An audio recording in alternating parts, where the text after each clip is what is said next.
नमस्कार, वार्तावाह में आपका स्वागत है। मुखिया जी के मुख से यह खास कार्यक्रम जो हम लगातार अपने वार्तावाह चैनल पर दे रहे हैं। आज मैं आ गया बरांव पंचायत। पंचायत में एक नहीं, उत्तरी बरांव और दक्षिणी बरांव, दो पंचायत इस बरांव में है। तो उत्तरी बरांव पंचायत की मुखिया है हीना देवी जी। रिजर्व है, अति पिछड़ा महिला रिजर्व है। तो इन्होंने चुनाव लड़ा और सफलता हासिल किया। मिलने आ गए मुखिया जी से, क्या बरांव की जनता कह रही है और मुखिया जी अपने मुख से क्या कह रही है। पंचायती राज्य व्यवस्था की वर्तमान स्थिति हमारे पंचायतों में कैसी है और यहाँ की जनता की सेवा कितनी हो पा रही है, बस यही जानने के लिए आप बरांव उत्तरी की मुखिया हैं। बधाई वार्तावाह की तरफ से। चुनाव आपने महिला होकर लड़ा जी, हाँ। और कोई परेशानी चुनाव लड़ने में? नहीं, कोई परेशानी कोई परेशानी नहीं। नहीं। आपके परिवार बाल बच्चा सब तो सब ठीक, हाँ, सब लोग हैं। तो बाल बच्चों की देखरेख और इधर जनता का भी देखरेख, दोनों काम हो जाता है? दोनों काम हो जाता है। दोनों काम हो जाता है। आज सास ससुर भी है आपके? हाँ, सास ससुर हैं। तो यह तीसरा मोर्चा है आपके लिए कि सास ससुर का भी देखरेख, बच्चों का देखरेख। बच्चे पढ़ते हैं? हाँ, पढ़ते हैं। अच्छा, तो यहीं बरांव में है कि बाहर? बाहर दो बच्चियाँ पढ़ती हैं। दो बच्चे लड़के हैं, घर पे पढ़ते हैं। अच्छा, दो बच्चे घर पे, दो बाहर। हाँ। कहीं आने जाने में परेशानी? नहीं, कोई परेशानी। कोई परेशानी नहीं। सरकार के लोगों से या पंचायती राज्य में प्रखंड पर जिला में बात करने में किसी अधिकारी से परेशानी? नहीं, कोई परेशानी नहीं। ऐसा कोई परेशानी नहीं। तो आने जाने के लिए क्या करते हैं? मानी कभी जिला में जाना पड़ा, पंचायत में जाना पड़ा, गांव में जाना पड़ा, तो उसके लिए मैंने पति साथ देते हैं? पति हैं, वही जाते हैं लेकर। आपको लेके जाते हैं? लेकर, हाँ। मैंने आपको कोई परेशानी नहीं होती? नहीं, कोई परेशानी। आपने अपना प्रतिनिधि भी बनाया है किसी को? हाँ, पति को। अच्छा, आपके पति आपके मुखिया प्रतिनिधि हैं? हाँ। तो जानकारी तो उनको सब कुछ होगी? हाँ, उन्हीं को जानकारी है। बबलू जी? हाँ। तो अब हम पंचायत का हालचाल, क्योंकि वो प्रतिनिधि हैं तो निश्चित रूप से प्रतिदिन जाते होंगे अपने कार्यालय में। तो और बबलू जी भी हमारे बीच बैठे हैं। बबलू जी, आप मुखिया पति तो हैं, साथ साथ मुखिया प्रतिनिधि भी हैं। प्रखंडों की स्थिति क्या है? सबसे पहले तो आपके चैनल को ग्राम पंचायत उत्तरी बरांव मुखिया प्रतिनिधि बबलू गुप्ता के तरफ से बहुत बहुत धन्यवाद। धन्यवाद, आपको भी धन्यवाद अपनी बातें कहने के लिए। एक मेरा कार्यक्रम है मुखिया जी के मुख से। हम इसके तहत जानना चाहते हैं कि पंचायत में क्या हो रहा है। पहला सवाल आपसे एक पूछेंगे, प्रधानमंत्री आवास योजना क्या स्थिति है? अपने मुख से बता दीजिए। अभी प्रधानमंत्री आवास योजना की ये स्थिति है कि जब से हम लोग मुखिया बने हैं तो सरकार अभी जांच ही कर रही है। पता नहीं कितना जांच हो रहा है। अभी तक पूरे बिहार में कहीं भी जितने भी नए आवास जांच हुए हैं, एक भी लाभुक को अभी प्रधानमंत्री योजना का जांच नहीं मिल रहा, जांच का लाभ नहीं मिल पाया है। पैसा किसी को नहीं मिला? पैसा किसी को नहीं मिला। कागजों पे जांच जारी है? कागजों पे जांच जारी है और सरकार जनता को मूर्ख बना रही है। मुखिया जी मूर्ख बना रहे हैं कि सरकार बना रही है? मुखिया जी अपना सारा कोरम पूरा करके सरकार के पास फाइल भेज दी है। हाँ। कि इतने लोगों को आवास देना है। हमने प्रखंड स्तर पर वीडियो मैडम से भी बात किया कि मैडम अभी बरसात की स्थिति आ रही है और लाभुक हम लोग के घर आ रहे हैं, बताइए हम दे। तो प्रखंड विकास पदाधिकारी महोदय बोलती हैं कि अभी प्रक्रिया चल रहा है, आगे से जो दिशा निर्देश आएगा उसके अनुसार कार्य। कितना दिन हुआ लाभुकों को पैसा दिए हुए? अभी लाभुक को पैसा मिला ही नहीं। अभी तो हम लोग के पास सूची ही नहीं आई नए वाली। अभी सूची नहीं आई? सूची ही नहीं आई नए वाली। इंदिरा आवास में इतना लेट हो रहा था जब इसका नाम इंदिरा आवास था? तो नहीं, इतना लेट नहीं हो रहा था। इंदिरा आवास जब इसका नाम था तो लाभुक को लाभ अच्छा से मिल रहा था, जल्दी मिल रहा था। जल्दी मिल रहा था। अभी 4 साल में अभी आप किसी को दे नहीं पाए? किसी को नहीं दे पाए हैं। मुख्यमंत्री आवास योजना से हाँ। आप बड़े बड़े अखबारों में जो देखते हैं हाँ। कि मुख्यमंत्री आवास योजना चालू किया गया है, लेकिन मुख्यमंत्री आवास योजना से आपको प्रखंड में एक पंचायत में एक आवास भी अब उपलब्ध नहीं है। ये योजना की कामयाबी है। हाँ, ये योजना की कामयाबी है। और एक बात बताएं बबलू जी, आप तो बड़े बेबाक ढंग से और सीधे अपनी बातों को रख रहे हैं। 1100 रुपया पेंशन हो गया है? हाँ, 1100 रुपया हो गया। बड़ी खुशी है जनता के बीच। बहुत खुशी है जनता के। कितने दिनों से अभी नहीं मिल रहा है? देखिए, ये हमारा जो उत्तरी बराव पंचायत है, हाँ। इसमें हम जनता के जन कल्याणकारी योजनाएं जो है, हाँ। उस पर हम ज़्यादा ध्यान देते हैं। और पेंशन के संबंध में हम प्रयास करते हैं कि हर एक व्यक्ति को समय से लाभ मिले। और उस वक्त 2 महीना का पेंशन नहीं आया था, लेकिन अभी सभी का पेंशन आ गया है, पेंशन अपडेट हो गया है, इसमें कोई दिक्कत नहीं है, पेंशन सबको मिल रहा है बराबर। एक मुख्यमंत्री का बहुत बड़ा बेहतर योजना था, मुख्यमंत्री सोलर लाइट योजना। कितने वार्डों में काम हो गया? चकाचक आपकी लाइट वार्ड हो गया है। देखिए, मुख्यमंत्री सोलर लाइट योजना का जो ये सिस्टम है, ये सरकार का फेल सिस्टम है। फेल सिस्टम है? फेल सिस्टम है, इसलिए फेल आपके यहाँ सिस्टम। कई गो वार्ड है? हमारे यहाँ 15 वार्ड हैं। कई गो वार्ड में लग गया है? 15 वार्ड में लाइट लग गया है, लेकिन आधे वार्ड में लाइट आधा जल रहा है, आधा नहीं जल रहा है। ये स्थिति है कि हम लोग कंप्लेन करने के बाद भी कोई वहाँ पर लाइट बनाने वाला। कंप्लेन करते हैं? कंप्लेन हम लोग लिखित करते हैं, और हम लोग का सचिव भी कंप्लेन करता है, रात को जाता है, फोटो खींचता है, और कंप्लेन के बाद भी कोई उस पर कार्रवाई नहीं है। योजना अच्छा, अभी कितना लाइट जल रहा होगा आज की तारीख में? अगर कहा जाए 15 वार्ड में लग गया है तो 150 आपके यहाँ लगा है। 150 लाइट में कम से कम अभी आपको 40 से 45 लाइट बंद मिलेंगे। 40 से 45 लाइट बंद मिलेगा? इतना एग्रेसिव रहने के बाद भी। हाँ। एक और योजना बताएं, मनरेगा। अब तो नाम बदल गया है। नाम नहीं बदला था तो क्या कंडीशन था, और कितने दिनों का पैसा आप अपडेट किए हैं, क्या किए? मनरेगा अभी हम लोग 2 साल से काम करा के पक्का वर्क का फंसे हुए हैं। अभी तक हम लोग का कोई भुगतान नहीं है। मनरेगा का भुगतान 2 साल से नहीं है? नहीं है। और लेबर का पैसा भी, मजदूर का पैसा, मजदूर का भी पैसा, जो मिट्टी का कार्य हुआ है पिछले साल, उसमें भी लेबर का पैसा अभी हम लोग मास्टर रोल दिए थे, जियो टैग भी हो गया था, लेकिन फिर इसको 0 कर दिया गया। तो क्या होगा मजदूरों का पैसा? मजदूरों का पैसा अब हम लोग के घर से देना पड़ेगा।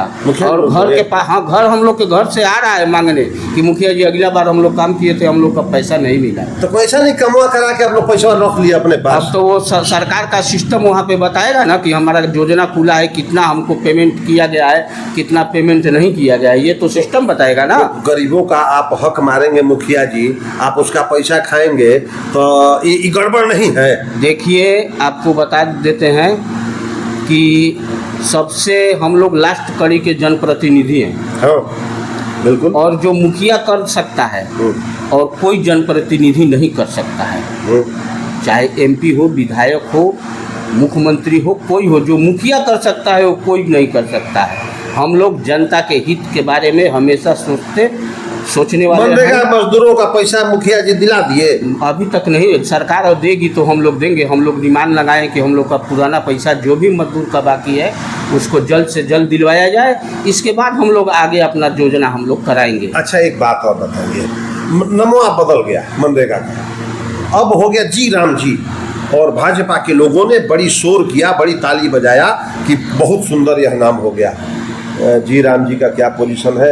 अभी जी राम जी के यहाँ से मेरे पंचायत में अभी कोई योजना नहीं खुला है और ना ही खुलेगा। जब तक मजदूरों का पैसा नहीं दिलाया जा सकता है तब तक हम लोग कोई योजना खोलने वाले नहीं है। जी राम जी योजना है 6 महीना से ज़्यादा हो गया, आपके यहाँ बहानी नहीं हुआ है? नहीं, अभी हम लोग को खोलना ही नहीं। जब तक लेबर का पैसा नहीं मिलेगा, लेबर हम लोग का कपार फोड़ रहे कि मुखिया जी अगले साल हम लोग काम, फिर हम लोग ये अपना कपार फोड़वाए। अच्छा मुखिया जी, एक और बात बताइए, आप प्रतिनिधि मुखिया है, ईमानदारी से कहिएगा, ये 26 है, मई महीना है, 25 का पैसा आपको कितना मिला विकास करने के लिए अपने पंचायत? देखिए, जब वित्तीय बात आएगी तो आपको थोड़ा समय देना पड़ेगा, उसके बारे में हम आपको पूरी अच्छी तरह से बताएंगे। हाँ। कि जो वित्तीय लेन देन है, हाँ। हम लोग को सरकार जब योजना लोड करना होता है तो केंद्र सरकार हम लोग को, हमारे पंचायत का बजट है 60 लाख रुपए साल में। हाँ। हम लोग 60 लाख रुपए का योजना लोड करते हैं। तो 60 लाख रुपए का योजना करने के बाद हम लोग को मान के चलिए उसमें से 40% ही पैसा हम लोग को मिल पाता है। 60 लाख का योजना करेंगे तो मैंने 20-25 लाख 20-25 लाख। और उस 20-25 लाख में सुन लीजिए क्या क्या सरकार जब आपको पैसा देगी सरकार 20-25 लाख, तो ऊपर से एक चिट्ठी आती है कि आपको सबसे पहले सोलर लाइट का मुखिया जी पेमेंट करना है। अब जो आपका योजना था वो सब किना है? योजना का छोड़िए, पूरा स्थिति आपको हम बता रहे हैं ना पंचायत का। पहले आपको सोलर लाइट का पेमेंट करना है, नल जल अनुरक्षक का पेमेंट करना है। अच्छा। अभी जो स्वच्छ लोहिया का कार्यक्रम चल रहा है उन सब कर्मचारियों का पेमेंट करना है, बिजली का बिल पेमेंट करना है। आप बता दीजिए कि हम लोग के पास कितना पैसा बचा कि हम लोग विकास कार्य करेंगे। जनता तो ढूंढ रही है मुखिया जी को, कहाँ है मुखिया जी? तो जब सब पैसा जो 40% आएगा सब बांट दीजिएगा जिधर जिधर, तो विकास कार्य नहीं होगा आपके पंचायत में? कुछ नहीं। विकास कार्य हम लोग के अपना बलबूता पर है कि जनता को हम लोग जो भी जन कल्याणकारी योजना का लाभ दिलवाने में सक्सेस है वही भर जनता का सेवा है, और कोई विकास का यहाँ पे ढांचा तैयार नहीं है। आपके यहाँ से प्रखंड मुख्यालय कितनी दूरी पे है? यहाँ से 7 किलोमीटर। 7 किलोमीटर। आपके यहाँ काउंटर है जन्म मृत्यु आय और निवास बनाने वाला? इसके लिए हम लोग हमेशा एग्रेसिव रहते हैं। जन्म मृत्यु जो भी होगा आपको 24 घंटा में जन्म मृत्यु 24 घंटा में दे देते हैं? जन्म मृत्यु बना के हम लोग आपको दे देंगे। अच्छा। क्योंकि पंचायत में जिसका भी मृत्यु होता है उसके यहाँ हम जाते हैं, उसको कबीर अंतोष्टि का लाभ भी देते हैं, और उससे बोलते भी हैं कि देख भैया 21 दिन के अंदर आप अगर जन्म मृत्यु का फॉर्म जमा वहाँ करते हैं तो आपको हैंड टू हैंड मिल जाएगा बनाए। ऑपरेटर वहाँ पे बैठा हुआ है। उसके लिए लोगों को 7 किलोमीटर दूर नहीं जाना है। मुखिया जी यहाँ हैं उसके लिए। आय निवास भी ऑनलाइन होता है हमारे यहाँ, यहीं से मिल जाता है। RTPS counter. अब RTPS काउंटर के बारे में भी आपको बता देना चाहते हैं। बिल्कुल। देखिए, सरकार जो है यहाँ पे स्कूटी रख दी है, लेकिन बहुत ऐसा लॉगिन पासवर्ड है जो पंचायत को नहीं दिया जा रहा है। अच्छा। ब्लॉक स्तर पर रखा गया है, नहीं तो पंचायत के लोगों को ब्लॉक पर नहीं जाने की आवश्यकता थी। लेकिन बहुत ऐसे चीज हैं पासवर्ड नहीं दिया जाता। पासवर्ड नहीं दिया जा रहा है स्कूटी, खाली काउंटर भर है। बस काउंटर भी है कि जन्म मृत्यु बना सकते हैं, आय जाति निवास आप ऑनलाइन कर सकते हैं, वही सब बना के दे सकते हैं। और सब कार्यों के लिए जैसे मान लीजिए कि हमारे यहाँ वृद्धा पेंशन है, हम लोग वृद्धा पेंशन कर सकते हैं, विधवा पेंशन है, और जो भी विकलांग पेंशन है वो लोग हम लोग ऑनलाइन नहीं कर सकते। वो सब पासवर्ड ID अगर पंचायत को दे दिया जाए तो पंचायत को कहीं नहीं जाना पड़ेगा। मुखिया जी, एक और सवाल। मैं मानता हूं कि प्रखंडों में भ्रष्टाचार नहीं है, बहुत ईमानदारी है, राम राज्य आ ही गया है। प्रखंड में या अधिकारी हावी है या मुखिया?